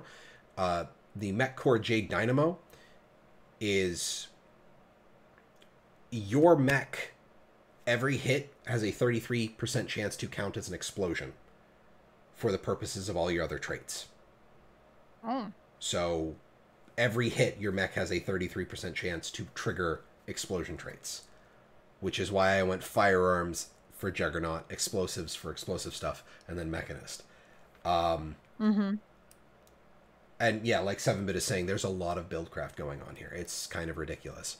The mech command, the F3 for this, is the Jade Mortar, which is burning in daze. And it is skill facted as an explosion. So there's no 33% chance here. I also don't know if those stack. Like, if it's technically an explosion, and then it has a 33% chance to trigger another stack of explosion stuff. But... and then Barrier Burst, Pulse Barrier, and Boons to nearby allies for the... Oh god, I didn't even get to read this along with the tier 2. So Barrier Burst, the passive parts of this skill, is your mech will passively grant barrier to nearby allies. Every 3 seconds, 5 targets plus the mech get barrier. So again, when you apply with the tier 2 support trait, when you apply barrier, you apply alacrity. So passive alacrity. The Barrier Burst is the command for the F3. It is a 5-second field that pulses out Might, Fury, and Vigor, along with Barrier. On top of the barrier, it's pulsing out passively. Which, yeah, it's a little. There's a lot of barrier here. It's kind of ridiculous. Finally, Mech Core J Drive, which is the power trait. You gain access to the mech command Sky Circus. While dismissed or away for repairs, your mech supports you with occasional aerial bombardment. And Signet skills gain improved passive effects and continue to grant their passives while charging. So much like Written in Stone for the Elementalist, you get a 20% bonus to the passives of your Signets. So my Overclock Signet now reduces the recharge of Signets by 24%. On top of the Signets all having better passives. But the Orbital Bombardment is a 3-target, 653 currently for me, damage hit. And I want to say it's every half second to a second while your mech is unsummoned. Wow. It's the Mechanist just with the major traits, because I have, like I said, I have words for the minor traits. The Mechanist has so much opportunity for buildcraft, and it actually got a weapon that's good. Like, the mace is a good weapon. I could not tell you the last time, no, I'll take that back, because I've used Hammer on Scrapper. Hammer is a good weapon, but again, stuck on Scrapper, so you have to be a Scrapper for it. Now, I did say I had words about the minor traits. Well, the first tier one, the one that gives you like all the standard passives for Mechanist, is all of your stats, 25% of all your stats go to the mech. So it's all additive for this. So your mech baseline has 25% of your stats. The second tier is toughness and vitality inherited by the mech, 50%. So you're up to 75% of your toughness and vitality. Then the final one is another 100% toughness and vitality. So your mech technically gets 175% of your toughness and vitality, which is why on Soldier Gear, my mech has 52,000 HP. Wow. The mech is beefy. It is honestly very concerning how much HP the mech has, but this is why I think like the Overclock Signet is going to be such a good thing in PvP, because it'll be that moment of, oh, we finally killed the mech. Oh wait. Yeah. Yeah. There are a few issues. Well, okay, so no, there are two things I think that are the main issues when it comes to the Mechanist. It's just the one. What you just brought up is that what if someone kills the mech, right? Yeah. What if you lose it in a raid because like a huge AoE thing, or if in World vs. World they just rush your mech? Well, I can't speak to WW, but I know that in PvE, pets have a 90% damage reduction to abilities that don't explicitly target them. It does not work on the mech from what I'm hearing. Okay, so then that's a bug. Sounds like a bug, yeah.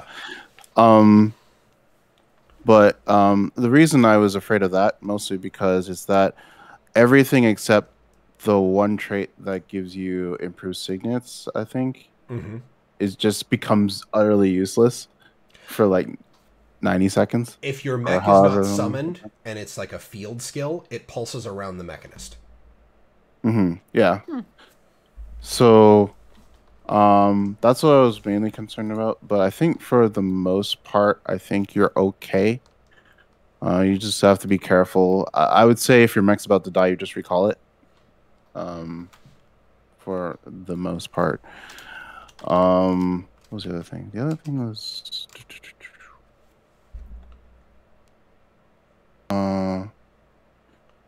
Well, thanks for the follow, Mr. Savage. And also hi. I think, yeah. But what you were mentioning with all the barriers and the alacrity, it makes it a great alacrity bot. Alacrity bot.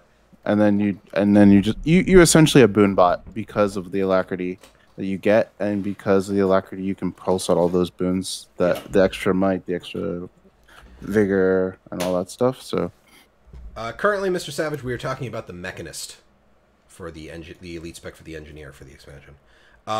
The summon, the 100-second cooldown is reduced.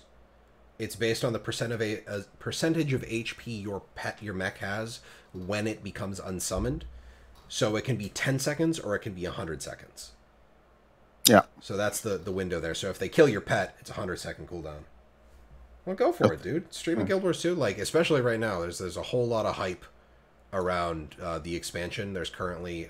I can't say currently because the beta event for the 3 medium armor specs is going to end later today. I say later today. It's going to be 1 in the morning Eastern Standard. But the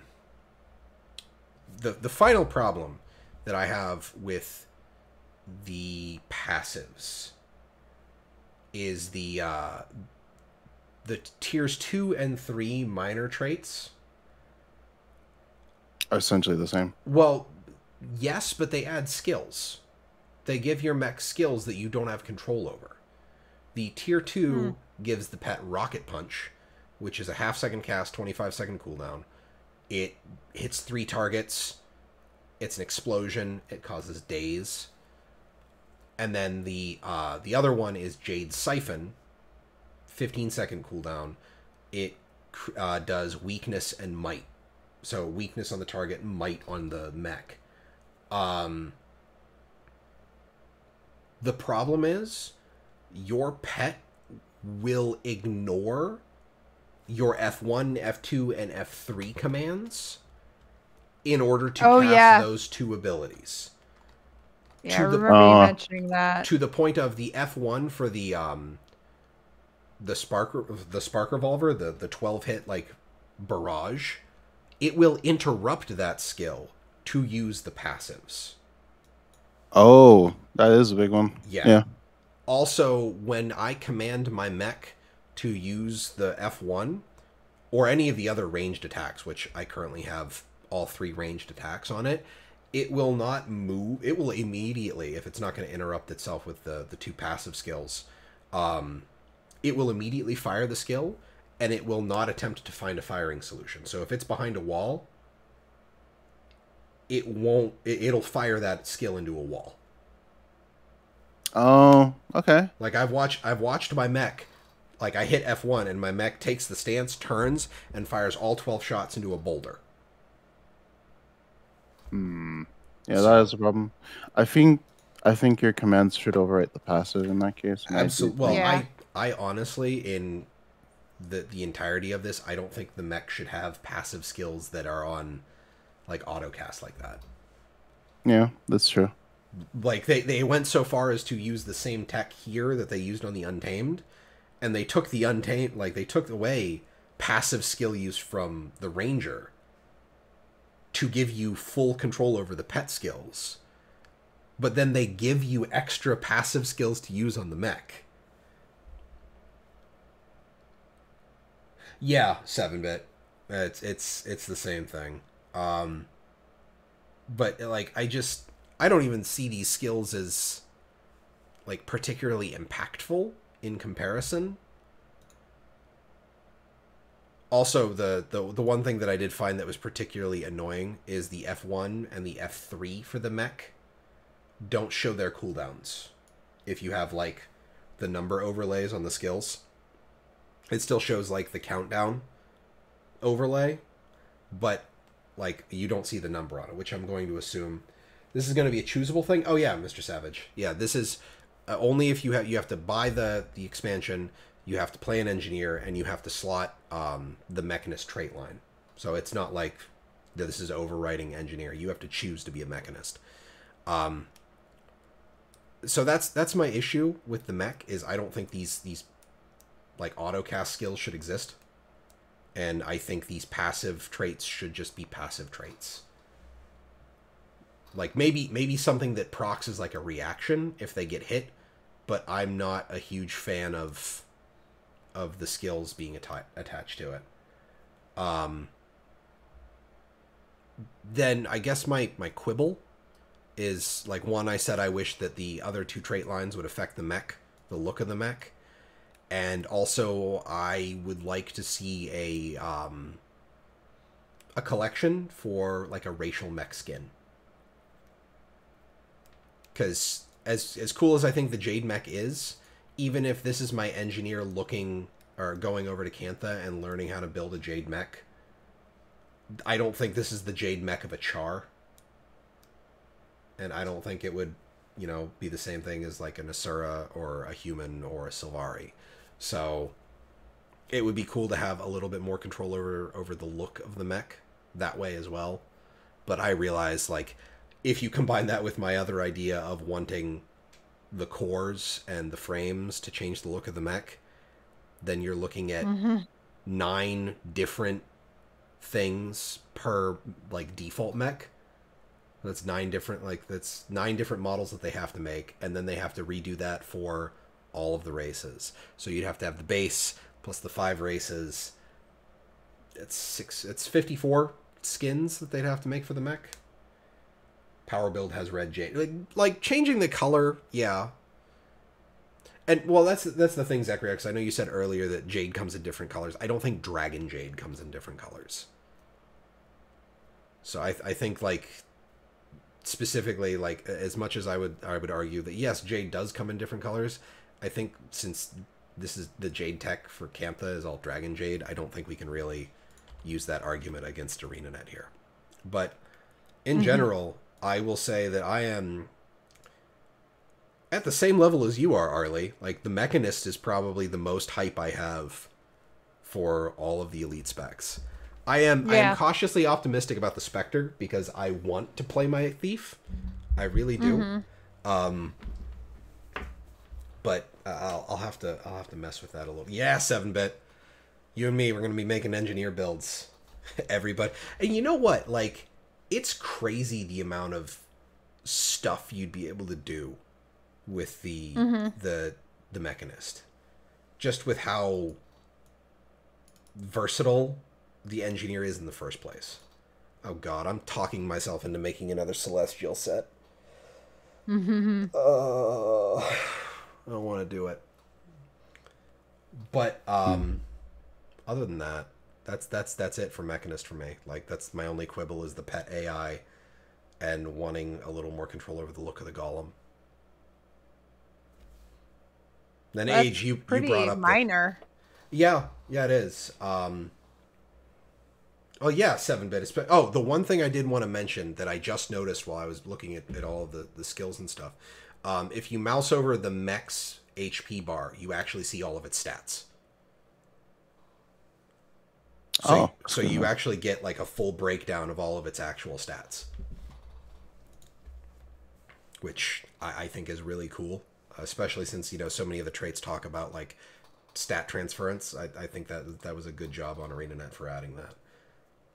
So that's my rant. That's my rambling on Mechanist. Do you two have any questions, thoughts on Mechanist? It seemed interesting. I thought it was pretty good. I only played like an hour and a half on it. I found it was pretty solid. It was a lot of fun. But you did bring up some interesting points that I do think they should be addressed. Yeah. The 7-bit, I think the reason they don't have that for Ranger is because you have the actual pet management screen, which shows the pet stats already. Yeah. Since there's no pet management screen for the Mechanist, that was the only way you had to look at it other than, like, breaking out a calculator and doing the math. Which makes me wonder if the mech has 0 stats baseline. That's possible. They made that change a while ago that if you're a level 80 character, you have 1,000 and everything, right? So it makes me like if the first trait you have is your pet gets 25% of all of your stats, I'm wondering if the mech just starts out at 0 and it only receives stats from that if it has no baseline stats. I mean, you have a 0.7-bit, but I wonder if at that point they kind of want Rangers to open the pet panel. It's just there would be no reason for a Mechanist to open a pet panel. So yeah, it's not like you have multiple different golems prepared or something, you know? Now I want a garage. Oh my god. They would call it the mech garage instead of the pet management panel. Well, I mean, if they implement mech skins, that would be a great place to put it on the Mechanist. Yeah. It's just repurpose the pet management window. But other than that, so thoughts on this beta run? Like, how are the trench coats going? Good. Yeah. Okay. Yeah, good. I personally think Untamed needs a bit more of identity. But yeah, overall, it's not bad.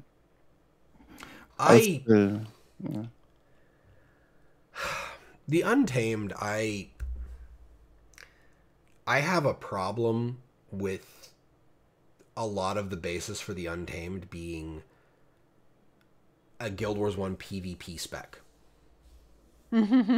Like a large portion. So for people who don't know, there was a spec called the Bunny Thumper in Guild Wars 1 for Ranger subclass warriors.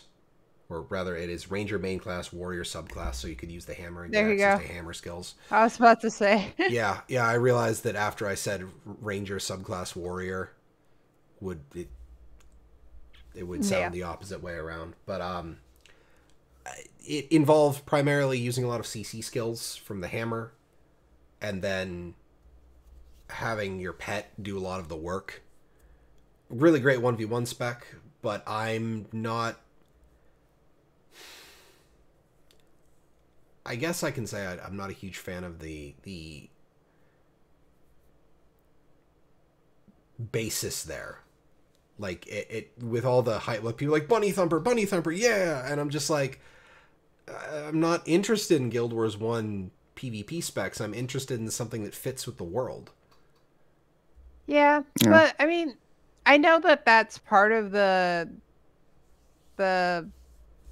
initial idea of it, but I also, like, it doesn't come across as if it doesn't fit at all to me. You know? Yeah, you're right. Like, it doesn't, like, I was interested to see what hammer would look like on a ranger, especially since I kind of feel like Greatsword really fills the hammer niche already on ranger, just from general skill design. But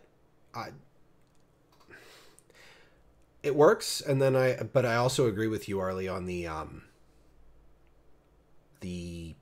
identity issue. Is it Condi Bruiser or is it Power Bruiser?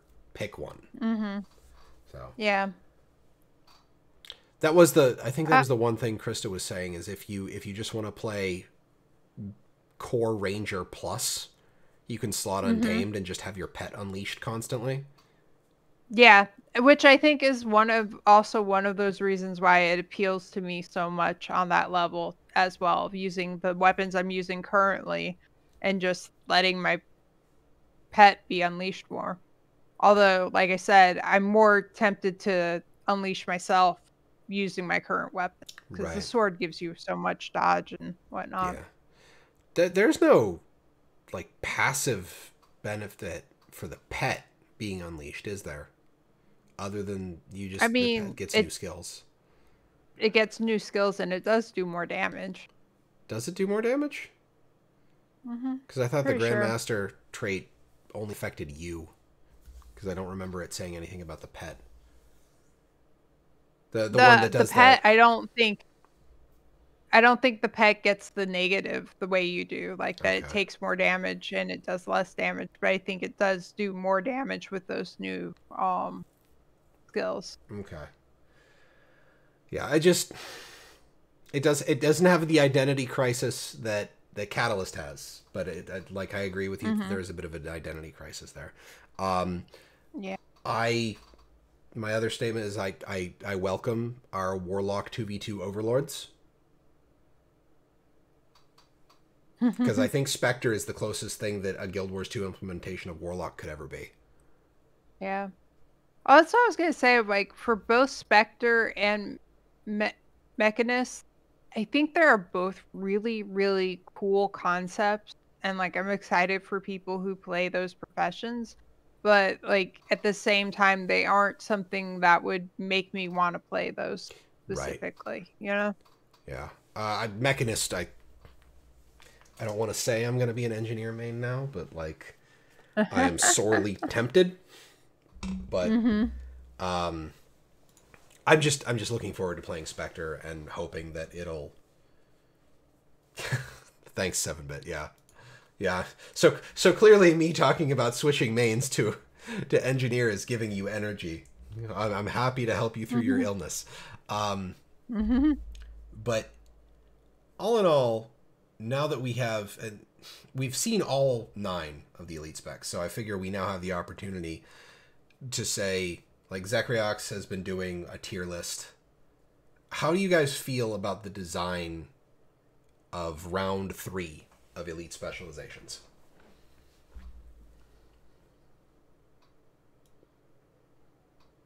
Well, like I said before, I think Untamed is the one that just needs an identity, because I feel like Specter has an identity, Mechanist has an identity, Untamed doesn't really have one. I feel like a better identity like defines what the spec does, essentially. Untamed, it means like you're doing more damage, I feel like, which is okay, but I don't feel like that's a strong identity to have. I think part of it is also a lot of CC, but a lot of people aren't going to think about CC because a large portion of the player base is here for PvE.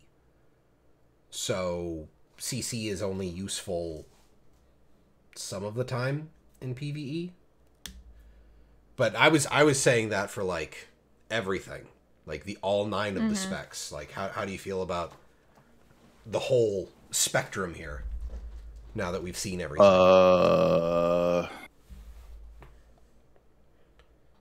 There's some cool concepts for each of the specs. I think there's like some that are less obvious in terms of that, but they have decent execution. I think some specs definitely need work. I think the ones that try to diverse a lot, they need to watch carefully. And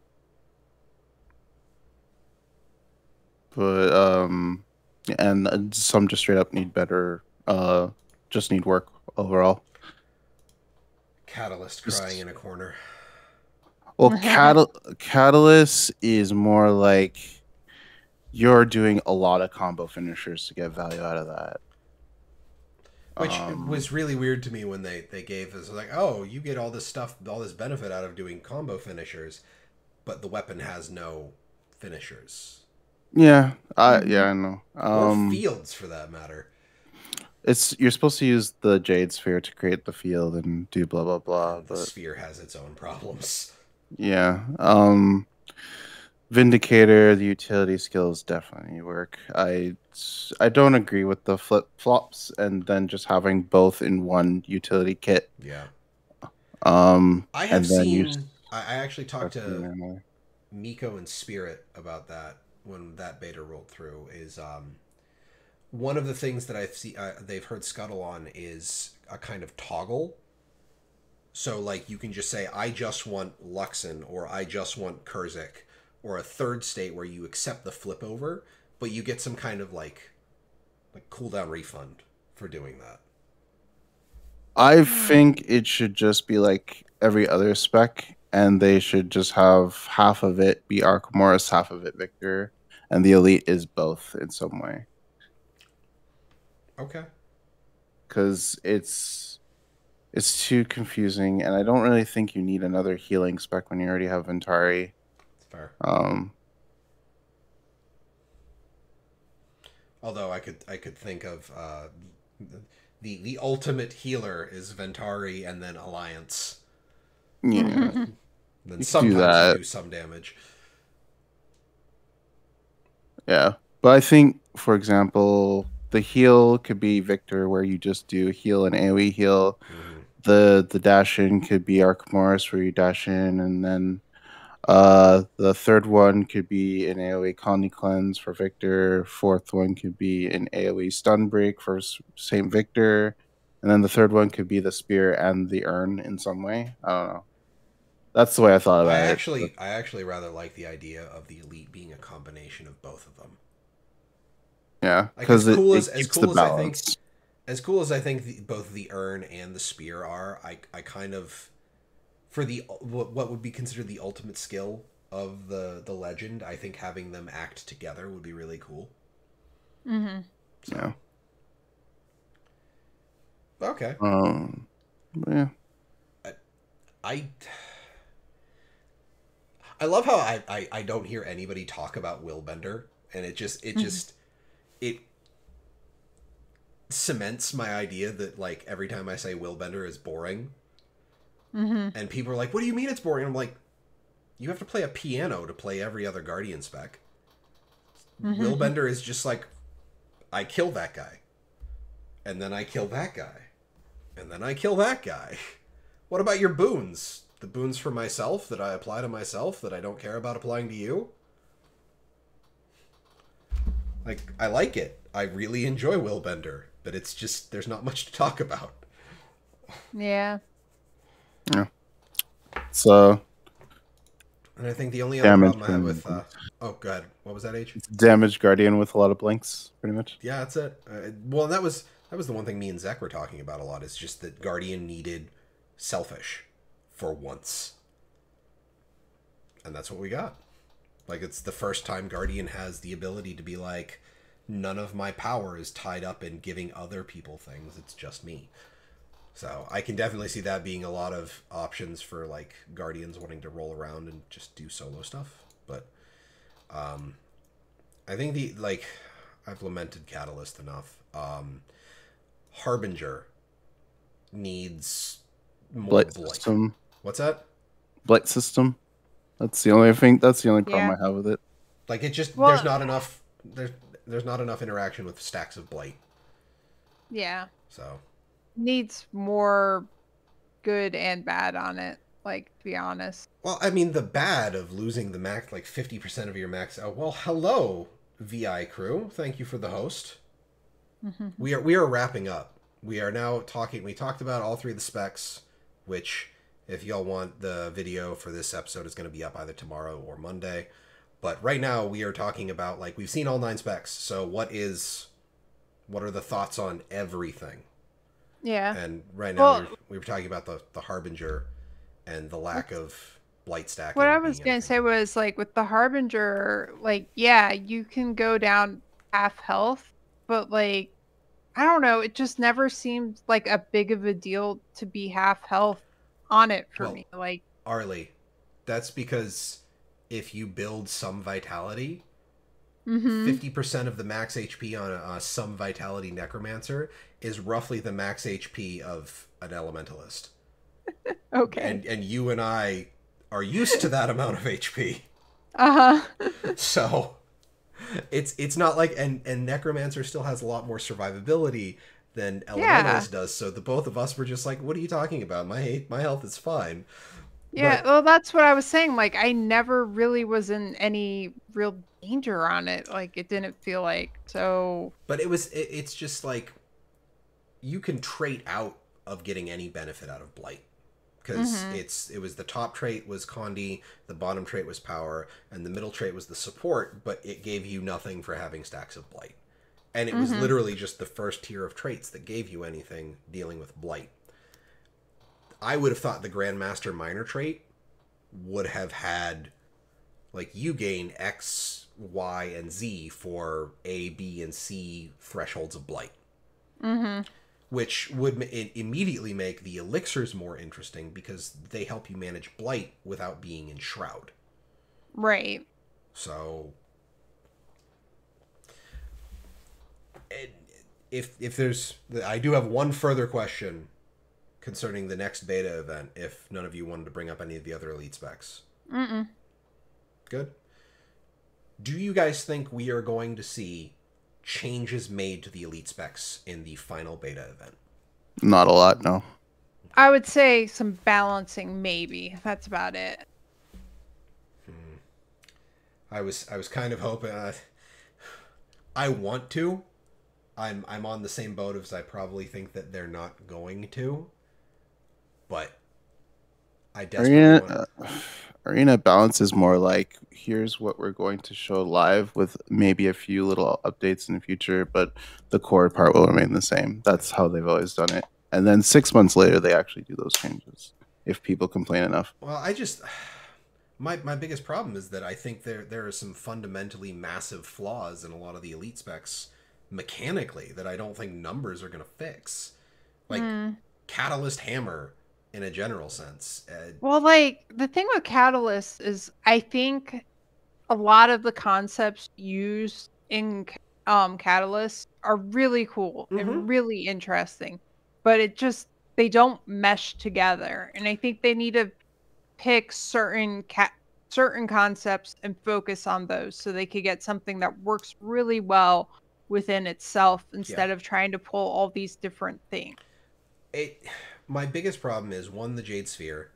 It's really hard to put anywhere. And then the hammer having the mixed ranges. But other than that... Well, and Arlie, you'll get to play with your Siege Turtle.